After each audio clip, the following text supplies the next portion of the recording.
tunapokumbana na mahangaiko na mateso mbalimbali katika maisha yetu, tusirudi nyuma, tusikate tamaa, tusife moyo, tusimwache Mungu wetu, lakini tuendelee kuwa naye kwa karibu na tuendelee kumwomba tujalie nguvu na uvumilivu katika mateso hayo.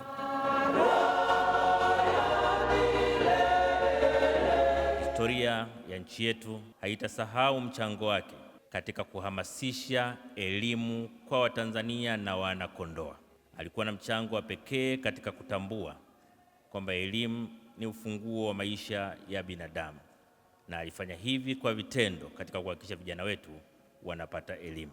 Lakini vile vile kwa kutambua umuhimu wa afya kwa watu wetu, alifanya kazi kubwa sana ya kuhamasisha na kusimamia ujenzi na uendelezaji wa huduma za afya katika jamii ya Kondoa na katika nchi yetu. Lakini vile vile akiwa mbobezi wa taaluma ya elimu ya mawasiliano na habari, amekuwa mwalimu mwelekezaji kwa watu wengi katika nchi yetu, wakiwemo baadhi ya watumishi wenye nyadhifa za juu katika serikali.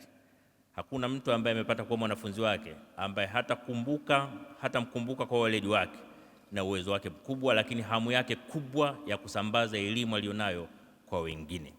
Lakini kubwa kuliko yote, marehemu Askofu Bernardin Mfumbusa alikuwa kiungo cha pekee kati ya Kanisa Katoliki, madhehebu mengine ya Kikristo, lakini pia madhehebu mengine ya Kiislamu na dini zingine mbalimbali.